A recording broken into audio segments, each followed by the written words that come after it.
बाजार में प्रतियोगी परीक्षा की तैयारी के लिए किताबों का अंबार पड़ा है। क्या पढ़ें और क्या नहीं पढ़ें बहुत ही मुश्किल है।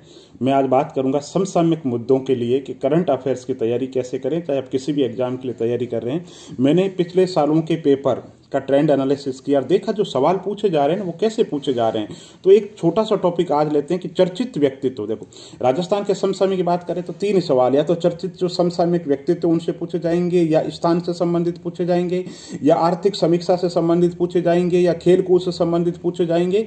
तो किस तरीके से सवाल पूछे जाते हैं उनका एनालिसिस कर रहे हैं। तो देखो, फोर्ब्स महिला है ना, कोई आर्थिक पत्रिका है, वो कोई पुरस्कार देती है किसी महिला को या किसी और को, जैसे भक्ति शर्मा को चुना गया था, तो बहुत ही महत्वपूर्ण तथ्य है। इसी तरीके से कोई महत्वपूर्ण व्यक्तित्व राजस्थान का जो अंतर्राष्ट्रीय स्तर पर बहुत ज्यादा चर्चा में रहा, जैसे दलवीर सिंह जी भंडारी थे, अंतर्राष्ट्रीय न्यायालय के अंदर जज बने थे। इसी तरीके से विजय शंकर व्यास थे, बीकानेर के विश्व बैंक के अंदर बने थे। प्रधानमंत्री जी की जो आर्थिक सलाहकार परिषद थी उसमें मेंबर बने थे। राठौड़ सर थे, अंतर्राष्ट्रीय मौसम संगठन के अंदर बने थे। सुभाष चंद्र की गर्ग थे, वर्ल्ड बैंक के कार्यकारी नियुक्त हुए थे। अशोक पनगड़िया जाने माने अंतर्राष्ट्रीय न्यूरोलॉजिस्ट हैं। तो इस तरीके के राजस्थान के महत्वपूर्ण व्यक्तित्व चाहे किसी भी क्षेत्र के हो, है ना, उन्होंने अंतर्राष्ट्रीय स्तर पर पहचान बनाई। तो वहां से व्यक्तित्व संबंधित सवाल जब भी जिस साल में आप तैयारी करें आपको पता होना चाहिए। इसके अलावा ओलंपिक, पैरा ओलंपिक, महिला T20 कप के अंदर कोई बहुत असाधारण उपलब्धि किसी खिलाड़ी ने हासिल की हो। इसके अलावा भारतीय सेना के अंदर कोई महिला नियुक्त हो, जो हर साल कोई न कोई सवाल पूछते हैं। जैसे मोहना सिंह है, वायुसेना के अंदर है ना, फाइटर पायलट बनी है। तो और कोई सवाल ट्रेंड, कभी कोई गणतंत्र दिवस में परेड में भाग है, या कोई इस तरीके के जो सवाल है, विशेष रूप से महिलाओं से संबंधित जो सवाल है वो पूछे जाते हैं। इसके अलावा जो अभी समसामयिक जो ईयर चल रहा है उसके अंदर पद्म विभूषण, पद्मश्री, है ना, राजस्थान के किसी महत्वपूर्ण व्यक्तित्व को मिला है।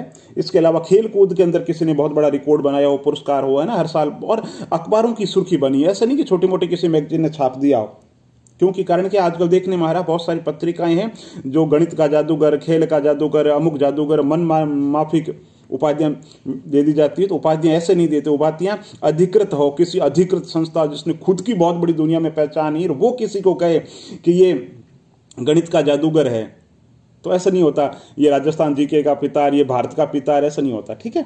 तो खेल कूद के अंदर जैसे मान लो भक्ति शर्मा हो गई, या पूर्वी चंदेला हो गया, या किसी ने अर्जुन अवार्ड जीता हो, तो वहां से संबंधित सवाल पूछे जा सकते हैं। इसके अलावा राजस्थान के अंदर कोई कमेटी बनी हो वेतन को लेकर के, आर्थिक सुधार को लेकर के, जैसे बहुत पहले मेहरानगढ़ ट्रेजेडी हुई थी तो उसमें चोपड़ा आयोग बना था, तो किसी ट्रेजेडी को लेकर के कोई आयोग बन जाता है, एक साल विशेष में चर्चा के अंदर रहता है। इसके अलावा राजस्थान कैडर के कोई IAS है ना, जैसे सुनील अरोड़ा थे, चुनाव आयोग के अंदर गए थे, या और कोई वित्त विभाग के अंदर महत्वपूर्ण या केंद्र स्तर का बहुत बड़ा जो अधिकारी हो, संवैधानिक पद हो, उस पर जैसे नियुक्त हो गए, जैसे लोकसभा अध्यक्ष हो गए अपने राजस्थान से है। तो इस तरीके से संबंधित सवाल जो है पूछे जाते हैं। इसके अलावा राजस्थान का कोई महत्वपूर्ण साहित्यकार जो लेटेस्ट में चर्चा में हो, जैसे कि ओम थानवी जी ने मोहनजोदड़ो लिखी थी, चर्चा में थे। नंद किशोर आचार्य जो गांधीवादी विचारक है, और उनकी पुस्तक समालोचना के लिए केंद्र साहित्य अकादमी ने पुरस्कार दिया था। तो इस तरीके के अर्जुन अवार्डी हो गए। इसके अलावा खेल के अंदर इंदिरा गांधी खेल रत्न पुरस्कार हो गया। राजस्थान की राजनीति के अंदर अभी जो महिलाएं हैं, यानी विधानसभा है उसमें कितनी महिलाएं हैं, कितनी महिला मंत्री है, MP महिला कितनी है, तो महिलाओं पर विशेष रूप से आजकल फोकस ज्यादा किया जा रहा है, तो थोड़ा ध्यान रखें। इसके अलावा महत्वपूर्ण नियुक्ति हो गई हो कोई, है ना, और विभिन्न महत्वपूर्ण नियुक्तियों की वजह से कोई व्यक्तित्व चर्चा के अंदर हो। इसके अलावा महिला पुरस्कार कोई, जैसे मैंने बताया था कि है ना, नारी शक्ति पुरस्कार रूमा देवी जी की है, उनको मिला था। इसके अलावा राजस्थान के कोई भी व्यक्तित्व जिसने बिजनेस में बहुत बड़ी पहचान बनाई हो, जैसे मित्तल साहब थे, राजगढ़ से एक समय चर्चा के अंदर थे। तो राजस्थान का कोई बहुत बड़ा व्यक्तित्व जो बिजनेस के अंदर अंतर्राष्ट्रीय स्तर पर टाइकून बन चुका हो। इसके अलावा कोई फिल्म है ना, जो चर्चा के अंदर रही हो, राजस्थान की किसी व्यक्ति की फिल्म हो, किसी डायरेक्टर हो, जैसे इरफान साहब थे, इरफान साहब की स्लमडॉग मिलियनेयर, और बहुत सारी फिल्में थी अंतर्राष्ट्रीय स्तर पर पहचान। तो जब भी राजस्थान का कोई महत्वपूर्ण व्यक्तित्व है और अंतर्राष्ट्रीय स्तर पर जिसने पहचान बनाई, इसके अलावा बिहारी जो पुरस्कार है वो राजस्थान के व्यक्ति को दिया जाता है, राजस्थान के साहित्यकार को दिया जाता है। तो कहने का मतलब दुनिया भर का कचरा नहीं करके मेरा ये मानना है कि फोकस उस 90% पे करो जो अति महत्वपूर्ण है। दुनिया भर का कचरा पड़ा है करंट अफेयर से, वो मत पढ़ो। पिछले साल के पेपर देखो, ट्रेंड एनालिसिस देखो, कैसे पूछा जा रहा है। जैसे कि सवाल पूछा जाता है कि साहब स्वच्छता सूचकांक के अंदर क्या स्थिति आनी चाहिए, मानव विकास रिपोर्ट में राजस्थान की क्या स्थिति है, बिल्कुल आनी चाहिए। राजस्थान में वन्य रिपोर्ट लेटेस्ट क्या आनी चाहिए, पशु जनगणना के अंदर राजस्थान की क्या स्थिति आनी चाहिए, राजस्थान के अंदर प्रति व्यक्ति आय क्या है ये आपको आनी चाहिए।